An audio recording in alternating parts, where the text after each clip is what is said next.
मैं भारत सरकार का आभार व्यक्त करना चाहता हूं, प्रधानमंत्री जी का आभार व्यक्त करना चाहता हूं। जो दुनिया में युद्ध चल रहा है उसके मद्देनजर तेल के भाव बढ़ने के बाद ये अंदेशा था कि पेट्रोल डीजल के भाव बढ़ेंगे, लेकिन वो भाव न बढ़े, इसलिए भारत सरकार ने एक्साइज ड्यूटी 10 रुपया प्रति लीटर कम कर दी है। इसके कारण ये जो बढ़ते हुए भाव है इसको एक प्रकार से जो हमारी ऑयल कंपनीज है वो कंपनीज ही उसको सहन करेगी, उसको वहन करेगी और कस्टमर पर उसको पास ऑन नहीं किया जाएगा। इसके कारण हमारे कस्टमर्स को एक बहुत बड़ा एक फायदा हमारे प्रधानमंत्री जी ने दिया है। मैं उनका आभार व्यक्त करता हूं।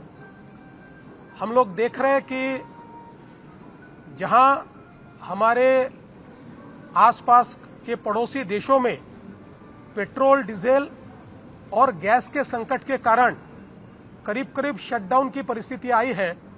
ऑफिसेज भी बंद कर दिए, कई जगह पर इंस्टीट्यूशंस भी बंद हो रही है।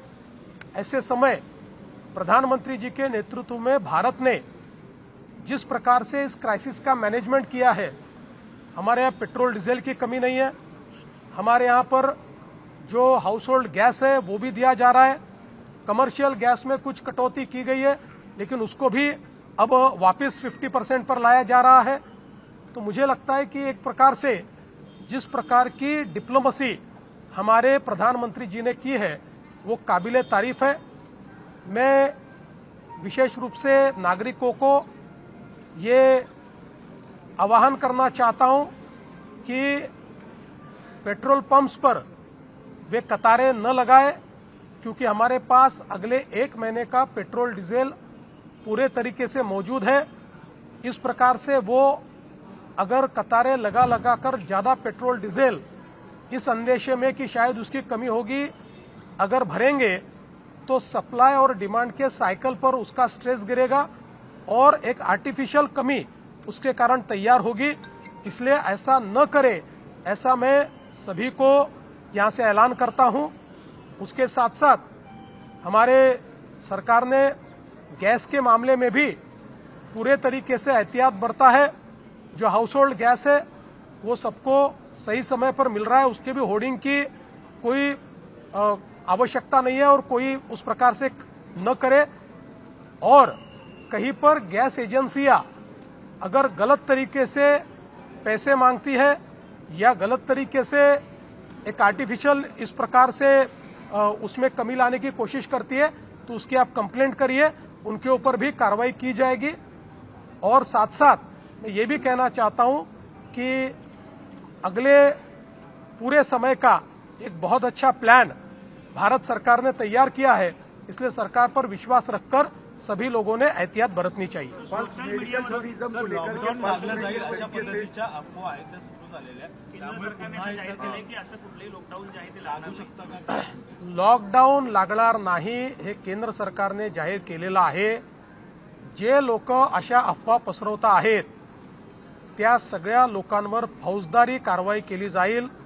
मी स्पष्टपणे सांगतो, अशा पद्धतीच्या खोटी माहिती फेसबुक किंवा एक्स किंवा कुठल्याही सोशल मीडिया प्लॅटफॉर्मवर टाकणं किंवा अशा प्रकारच्या खोट्या पोस्ट या व्हॉट्सअपच्या माध्यमातून पुढे पाठवणं तुम्ही फॉरवर्ड तरी केली तरी तो गुन्हा ठरेल आणि अशा गुन्ह्यातल्या प्रत्येकावर फौजदारी कारवाई होऊ शकते।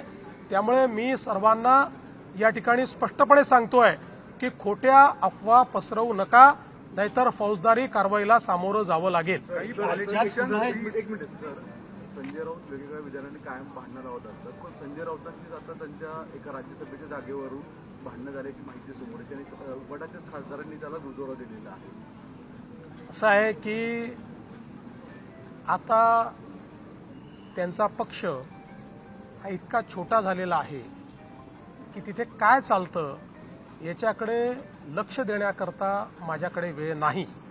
त्याच्यामुळे ते आपापसात भांडो, माऱ्या करो, एकमेकाच्या झिंजा उपटो, एकमेकाचे कॉलर पकडो, त्यांना लखलाभ आम्हाला महाराष्ट्र चालवायचा आहे. नरहरी झिरवळांचा एक व्हिडिओ समोर आलेला आहे. नेमकं काय तथ्य आहे? कारण की बराच तो व्हायरल देखील होतोय, त्यामुळे कुठेतरी एक राजीनामा घेतला जाईल अशी देखील एक चर्चा. असं आहे की नरहरी झिरवळ यांनी मला फोनवर दूरध्वनीवर संपर्क करून असं सांगितलेलं आहे की हा जो व्हिडिओ आहे तो 3-4 व्हिडिओ जोडून चुकीच्या पद्धतीनं तयार केलेला व्हिडिओ आहे आणि त्यामुळे याची चौकशी झाली पाहिजे.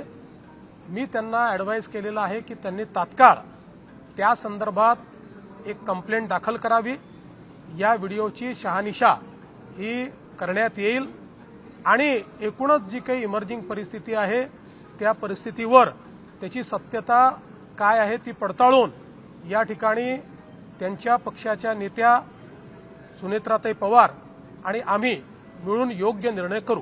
दुसरीकडे राज्यात पावसाचं संकट पाहायला मिळतं. शिरवळ अडचणी देताना पाहायला मिळतात. यापूर्वी सुद्धा त्यांच्या कार्यालयामध्ये लाच घेताना त्यांच्या अधिकाऱ्यांना अटक करण्यात आली होती. यावेळेला सुद्धा त्यांच्यावर आरोप होत आहेत. सरकारवरती या सगळ्या गोष्टींचा कुठेतरी सरकारच्या प्रतिबंध परिणाम होतो. बघा, असं आहे की मागच्या काळात जी घटना घडली त्याचं पूर्ण चौकशी झाली, त्याच्यामध्ये कुठेही झिरवाळांपर्यंत संबंध गेला नाही. आता जी घटना आहे, जे काही व्हिडिओ समोर आले ते गंभीर आहेत, त्यामुळे त्याची सत्यता पडताळणं हे अत्यंत गरजेचं आहे आणि ते जर सत्य असतील तर त्याच्यावर योग्य ती कारवाई होईलच. खरात प्रकरणामध्ये पुन्हा काही व्हिडिओ समोर येतात. एकनाथ शिंदे यांचे माजी खासदार यांचा देखील व्हिडिओ समोर आलेला आहे. आणखी एक गुन्हा दाखल झालाय. काय नेमकं असं आहे की पहिल्यांदा तर त्यांच्यासोबत कोणाचे फोटो येतात, कोणाचे व्हिडिओज येतात, याच्यावरनं आपल्याला या सगळ्या गोष्टी डिटर्मिन करता येणार नाही. फोटो आणि व्हिडिओज आलेल्यांचा सहभाग आहे का हे महत्त्वाचं आहे आणि तो सहभाग कोणाचा असेल तर कारवाई होईल, नसेल तर केवळ फोटो या ठिकाणी एखाद्याचा निघाला, आता आम्ही सगळे इथे उभे आहोत, आमच्या मागे कोण उभं आहे आम्हाला माहिती नाही आणि त्याच्यासोबत फोटो निघाला, उद्या त्यांच्यातल्या कोणी काय केलं म्हणजे इथे कोणी करणार नाही, तरी देखील अशा प्रकारे आपल्याला दोषी नाही पकडता येणार. पण एक गोष्ट निश्चितपणे मी सांगतो की या प्रकरणामध्ये कोणालाच सोडण्याचं कारण नाहीये. अतिशय डीप आम्ही जातो. अनेक नवीन गोष्टी लक्षात येत आहेत. अजून काही FIR येत्या काळामध्ये होण्याची शक्यता आहे. काही विक्टिम्स अजून पुढे येत आहेत, काही महिला पुढे येत आहेत. याच्या व्यतिरिक्त काही लोक आर्थिक फसवणूक झाली म्हणून देखील पुढे येत आहेत. त्यांचेही FIR हे लवकरच आपल्याला पाहायला मिळतील. पण या निमित्ताने एक अजून गोष्ट मी सांगतो की या प्रकरणामध्ये ज्या दुर्दैवी महिला विक्टीम आहेत त्यांचे व्हिडिओ हे काही लोकांनी सोशल मीडिया साईटवर अपलोड केले आहेत. ते आम्ही आता त्या ठिकाणी सोशल मीडिया साईटवरनं हटवले आहेत. पण ज्या ज्या लोकांनी अशा प्रकारचे व्हिडिओ सोशल मीडिया साईटवर अपलोड केले असतील त्यांच्यावर फौजदारी कारवाई केली जाईल. राज्यात पावसाचं संकट आहे. राज्यात पावसाचं संकट आहे. पूर्ण संरक्षण दिलेलं आहे. महिला ज्या काही विक्टीम आहेत त्या समोरच याकरता आल्या की त्यांना पूर्ण संरक्षण दिलेलं आहे आणि यापुढेही ज्या महिला येतील त्यांना पूर्ण संरक्षण दिलं जाईल. आणि म्हणूनच यातलं सगळ्यात महत्त्वाचं संरक्षण हे गोपनीयतेचं आहे. काही लोक ती गोपनीयता भंग करण्याचा प्रयत्न करतायत, त्यांना फौजदारी कारवाईला सामोरं जावं लागेल. देवेंद्रजी दो चीजें हैं. पहले अनेक व्हिडिओ विचित्र पद्धतीने अपलोड करतायत आणि त्याच्यावर सोशल मीडियावर आपण काही दिवसांपूर्वी हाऊसमध्ये बोललो होतो. ऍक्च्युअली त्याच्या अनुषंगाने काही मेजर कारवाई नाही, निश्चित कारवाई ही केली जाईल. आणि केवळ तेच नाही तर त्याच्यावर जे लोक कमेंट करतायत त्यांनी लक्षात घेतलं पाहिजे की ते त्याचा पार्ट होत आहे. जर कोणी फॉरवर्ड केलाय तर ते त्याचा पार्ट होत आहे. त्यामुळे अशा सगळ्यांना मी चेतावणी देतोय की कारवाई होईल.